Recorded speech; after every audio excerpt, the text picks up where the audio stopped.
എണ്ണ തേച്ച് ആ ശിരസിൽ കറക്റ്റായിട്ട് എണ്ണ വരുന്നുണ്ടോ നോക്കണം കേട്ടോ. അതെല്ലാ ഭാഗത്തും തേച്ച് പിടിക്കണം കേട്ടോ. നെറ്റിയുടെ 2 സൈഡിലും നിങ്ങൾ എണ്ണ മുട്ടൻ്റെ 2 പാദങ്ങളും കിഴപ്പോട്ട് ഇഞ്ഞുകൊണ്ടേ ഇരിക്കുക കേട്ടോ. എണ്ണയിൽ മുക്കിയിട്ട് കൈ ബലം കൊടുക്കരുത് കേട്ടോ.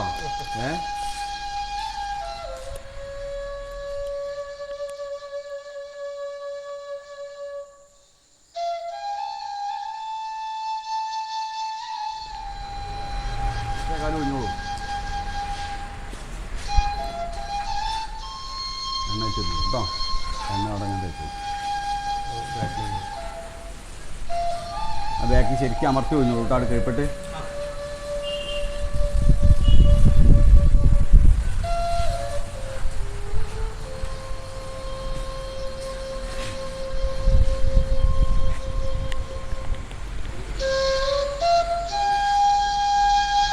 നീ കൊണ്ടുപോയി കുളിപ്പിച്ചോളാം.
എൻ്റെ ക്ലാസ്സിലെ കുട്ടിയാണല്ലോ ആ ബസ് സ്റ്റോപ്പിൽ ഇരിക്കണം.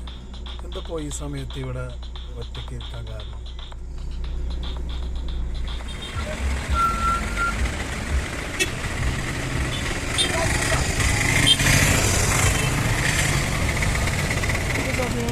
സ്റ്റോപ്പിൽ ഈ സമയത്ത്? അതിന് ഇവിടെ ബസ് സ്റ്റോപ്പിൽ എന്താ ഈ സമയത്ത് ഇരിക്കുന്നത്?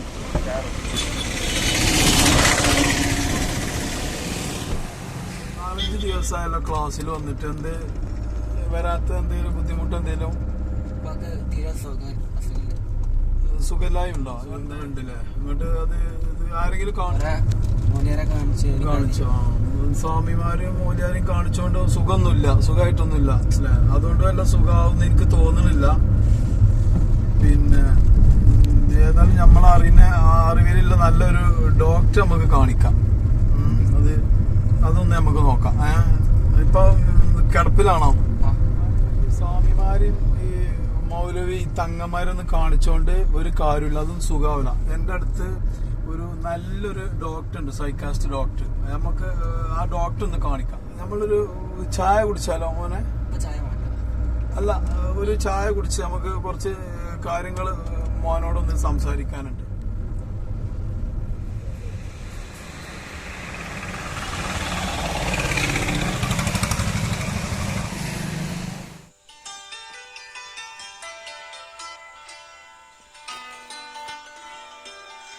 ഉപ്പാനെ ഈ തങ്ങന്മാരെയും മൗലവിനെയും സ്വാമിമാരെയും കാണിച്ച് നടന്നുകൊണ്ടാണ് ഉപ്പാൻ്റെ രോഗം ശരിക്കും സുഖമാവാത്തത്.